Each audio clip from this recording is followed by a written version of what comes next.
अस्सलाम वालेकुम, मेरा नाम फ़रहान जावेद है और मैं आज MS एक्सेल की आपको कुछ शॉर्टकट कीज़ बताऊंगा। कंट्रोल की जो आपके कीबोर्ड पर होती है उसके कॉम्बिनेशन में इन कीज़ को इस्तेमाल करने से ये होता है कि आप अपना काम एफिशिएंटली और जल्दी कंप्लीट कर सकते हैं। और आपकी जो माउस पर डिपेंडेंट है, जो आपका है माउस, चाहे आपका लैपटॉप के बिल्ट इन माउस हो या एक्सटर्नल माउस आपका कंप्यूटर का हो, या तो उस पर आपकी डिपेंडेंस कम हो जाती है। क्योंकि अगर आप माउस यूज़ करते हैं तो आपकी काम की स्पीड जो है वो इफ़ेक्ट होती है, उससे कम हो जाती है।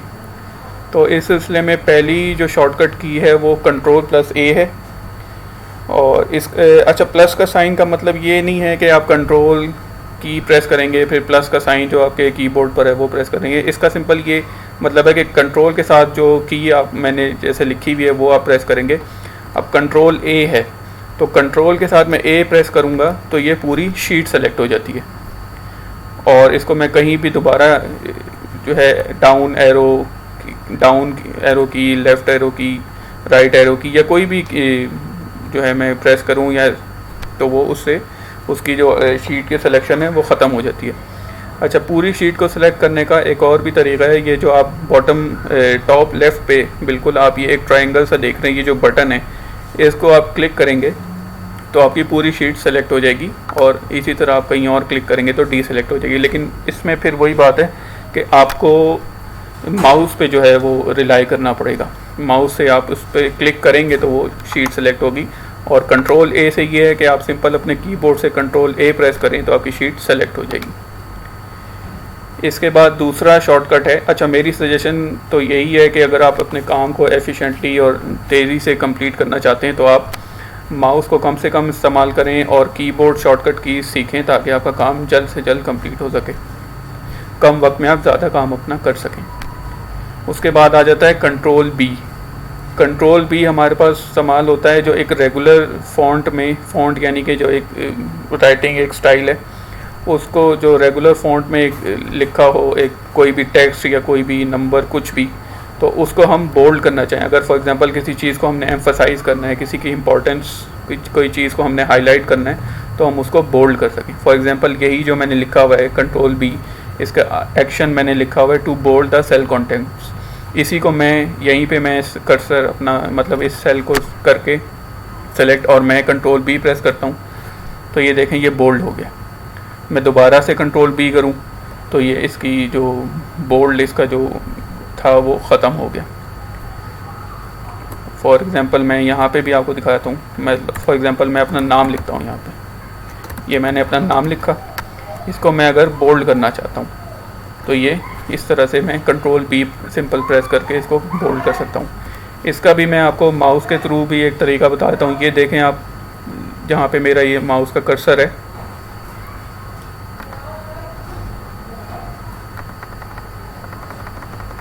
मैं आपको बता देता हूँ। थोड़ा सा ये ज़्यादा इसकी जो है वो साइज़ बढ़ गया है शीट का। ये देखें, ये बोल्ड जो है यहाँ पे अभी Ctrl+B से मेरा नाम बोल्ड हुआ हुआ है तो ये यहाँ भी ये बोल्ड हुआ हुआ है, बोल्ड जो है ये सेलेक्ट हुआ हुआ है। अब मैं इसको प्रेस करके भी बोल्ड ख़त्म कर सकता हूँ। इसको सेलेक्ट प्रेस करके भी मैं बोल्ड को, मैं कोई भी टेक्स्ट या कोई भी लिखा हुआ है कुछ भी, तो मैं उसको बोल्ड कर सकता हूँ। लेकिन ये मतलब इससे फिर आपको दोबारा से माउस पे रिलाई करना पड़ेगा। तो सिंपल आप Ctrl+B प्रेस करें और दोबारा अगर आप उसको बोल्ड उसका ख़त्म करना चाह रहे हैं तो आप उसको सिंपल Ctrl+B दोबारा से प्रेस करके कर सकते हैं रेगुलर में। अच्छा, इसके बाद आ जाती है तीसरी, आ जाती है Ctrl+C। Ctrl+C हमारे पास यूज़ होता है कॉपी करने के लिए।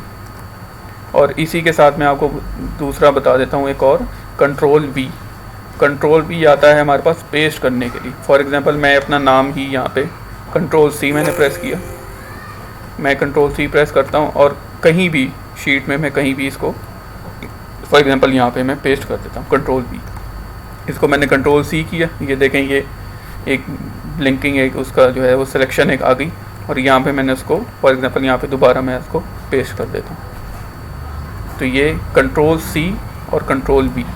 इसी तरह Ctrl+C के आगे मैं आपको दिखाता हूँ, ये Ctrl+C के आगे टू कॉपी मैंने लिखा हुआ है, मैं इसको कॉपी करता हूँ और मैं इसको यहाँ आके पेस्ट कर देता हूँ, कंट्रोल V।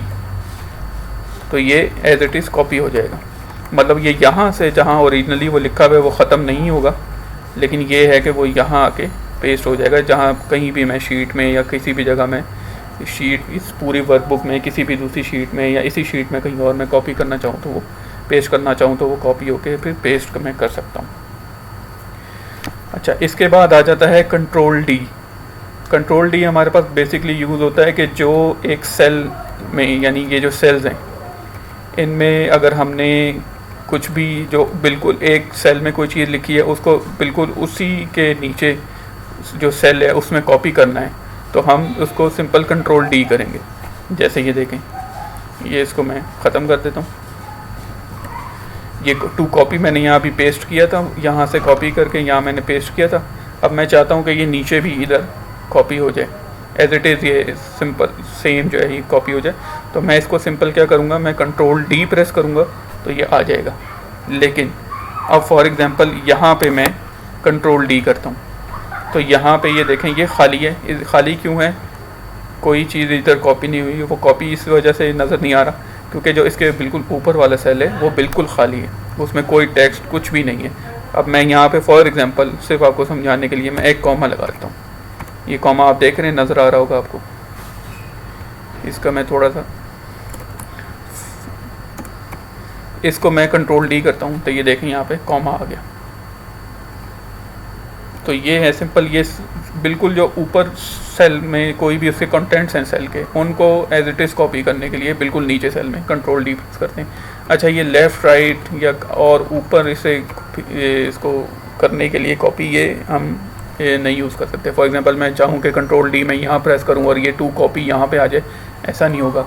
यहाँ पे मैं कंट्रोल डी करूँ, यहाँ पे ये वाला जो लिखा हुआ है टू कॉपी ये यहाँ पे आ जाए, ऐसा नहीं होगा। ये सिंपल बिल्कुल ऊपर वाले सेल को कंटेंट्स को कुछ भी लिखा हुआ है वो कॉपी करने के लिए या बिल्कुल नीचे इसके एग्जैक्टली नीचे वाले सेल में कॉपी करने के लिए ये कंट्रोल डी इस्तेमाल होता है। अच्छा, इसके बाद हम आ जाते हैं। उम्मीद है आपको समझ आ रहा होगा अब तक, और इनकी प्रैक्टिस आपने लाजमी करनी है। ये बिल्कुल क्योंकि शुरू की चीज़ें हैं तो बिगनर्स के लिए ये बड़ी अच्छी चीज़ें हो जाएंगी अगर वो अपने काम में वो एक्सेल सीखना चाहते हैं और उसको एफिशिएंटली यूज़ करना चाहते हैं अपने जॉब में या कहीं आप कोई अपनी अदरवाइज़ अपनी प्रैक्टिस के लिए, तो ये आपको आसानी होगी। अगर आप शॉर्टकट कीज़ को इस्तेमाल करेंगे तो आप अपना काम अच्छे तरीके से और जल्दी कंप्लीट कर सकते हैं और कम टाइम में ज़्यादा काम आप कर सकेंगे। इसके बाद हम आ जाते हैं कंट्रोल F पर। कंट्रोल F हम इस्तेमाल करते हैं फाइंड करने के लिए। फॉर एग्ज़ाम्पल मैं यहीं पे रहते हुए मैं कंट्रोल F प्रेस करता हूँ तो ये एक बॉक्स खुल जाएगा फाइंड एंड रिप्लेस का। अब मैं यहाँ पे फाइंड व्हाट में मैं लिखता हूँ अपना नाम और मैं देखना चाहता हूँ कि ये कहाँ पे जो है, अगर शीट में कहीं है तो मुझे बताए एक्सेल ये शीट में कहाँ पर है। तो और मैं एंटर कर देता हूँ तो उसने मुझे बता दिया यहाँ पे और यहाँ पे। ये देख रहे हैं। अच्छा, इसमें मुख्तलिफ़ ऑप्शन और भी हैं। अब मतलब फॉर एग्ज़ाम्पल मैं विद इन वन शीट ये करना चाह रहा हूँ या पूरी वर्कबुक में। ये जो बेसिकली एक्सेल की आपके सामने ये पूरी शीट्स आपको शीट 1 ऑफ 2, शीट 2, शीट 3, ये इंडिविजुअल ये वर्कशीट्स कहलाती हैं और इनका जो कम्बिनेशन है पूरे जो एक एक्सेल की फ़ाइल होती है उसको हम पूरी वर्कबुक कहते हैं। तो विद इन शीट भी आप इसको फाइंड में गए आप और फिर आप फॉर एग्जांपल आप एक कोई भी आप टेक्स्ट है या कोई भी नंबर है, कुछ भी आपने लिखा हुआ है, आपकी कोई वर्किंग फ़ाइल है, आप उसमें कुछ तलाश करना चाह रहे हैं कि ये मुझे फॉर कुछ भी टेक्स्ट या कुछ भी नंबर मुझे या कोई भी फार्मूला तो नहीं, खैर कुछ भी आपको फाइंड करना है तो आप उसको फाइंड नेक्स्ट कर सकते हैं। वो जितनी जगह भी होगा ये सिर्फ है। और अगर आप विद इन शीट इसको करना चाहते हैं आप ऑप्शंस पे जाएंगे, ये जो ऑप्शंस का बटन है ऑप्शंस को क्लिक करेंगे। विद इन शीट आपने देखना है यानी इसी शीट के अंदर या पूरी वर्कबुक के अंदर, तो वो आपको पूरी वर्कबुक के अंदर भी बता देगा कि ये जो भी आप तलाश करना चाह रहे हैं वो पूरी वर्कबुक में कहाँ पर। अब क्योंकि मेरा नाम सिर्फ इसी शीट में है, मैंने अगली शीट्स में कुछ अपना नाम वगैरह कुछ इस तरह कॉपी नहीं किया जिसको मैं सर्च कर रहा हूँ, तो वो इसी शीट में यहाँ पे ढूंढ रहा है उसको, मतलब बता रहा है रिजल्ट्स में कि यहीं पर है, अदरवाइज़ कहीं और नहीं है। इसमें और भी मुख्तलिफ ऑप्शन होती हैं, वो बाद में हम देख लेंगे। अच्छा, इसके बाद आ जाता है कंट्रोल जी। कंट्रोल जी आप प्रेस करेंगे तो गो टू का एक ये बॉक्स खुल जाता है। इसके अंदर भी मुख्तलिफ ऑप्शन हैं। आप स्पेशल में जाते हैं तो आपको फार्मूलाज, कमेंट्स, ब्लैंक्स, मतलब फॉर एग्जांपल मैं दोबारा दिखा देता हूँ आपको। मैंने कंट्रोल जी प्रेस किया और मैं यहाँ पे चला गया स्पेशल के बटन पर। स्पेशल में जाके मैंने फॉर एग्जांपल मैं ब्लैंक्स पे मैंने क्लिक किया ये, और मैंने ओके कर दिया। तो इस पूरी शीट में जितने भी ब्लैंक सेल्स हैं जहाँ पे कुछ भी नहीं लिखा हुआ, तो उसने पूरे वो सेलेक्ट कर लिए। उसने बता दिया कि ये ब्लैंक सेल्स हैं। इसके और भी मुख्तलिफ ऑप्शन हैं, तो वो साथ साथ फिर मैं आपको आइंदा भी लेक्चर्स में मैं आपको बता दूंगा। विजिबल सेल जोन भी है। इस तरह के मुख्तलिफ ऑप्शंस हैं इसके अंदर। उसके बाद आ जाता है कंट्रोल एच। कंट्रोल एच होता है रिप्लेस करने के लिए। अभी जैसे मैंने आपको बताया था कंट्रोल एफ तो फाइंड एंड रिप्लेस था। इसी में दो बटन हैं, फाइंड का भी और प्लेस का भी। अगर आप कंट्रोल एफ प्रेस करेंगे तो वो फाइंड के बटन पे चला जाएगा, वहाँ आप जो भी लिखना चाहते हैं वो सिर्फ फाइंड करेगा। और अगर आप कंट्रोल एफ को ही प्रेस करके फिर रिप्लेस करना चाहते हैं तो उस तरह भी कर सकते हैं। और अगर आप डायरेक्ट रिप्लेस पे जाना चाहते हैं तो आप कंट्रोल एच प्रेस कर दें तो वो आपको उसी बॉक्स में रिप्लेस का जो बटन है उसको वो शो कर देगा आपको। अब फॉर एग्जांपल मैं फाइंड व्हाट में मैं कहता हूँ कि इस शीट में मुझे फरहान ढूंढना है और यहाँ पे मुझे फाइंड व्हाट और रिप्लेस में मुझे करना है फॉर एग्जांपल टीचर। और मैं कहता हूँ कि सारों को वो रिप्लेस कर दे। शीट में जितनी जगह भी फरहान लिखा हुआ है उसको वो, या फरहान जावेद लिखा हुआ है उसको वो रिप्लेस कर दे टीचर से। और मैं रिप्लेस ऑल पे क्लिक कर देता हूँ। तो ये देखें, Excel has completed its search and has made 3 replacements. ये मेरा नाम लिखा था,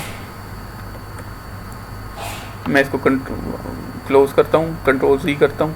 कंट्रोल Z मैं आपको नेक्स्ट लेक्चर में बताऊँगा इंशाल्लाह। ये फरहान जावेद लिखा हुआ है, मैं दोबारा आपको दिखा देता हूँ।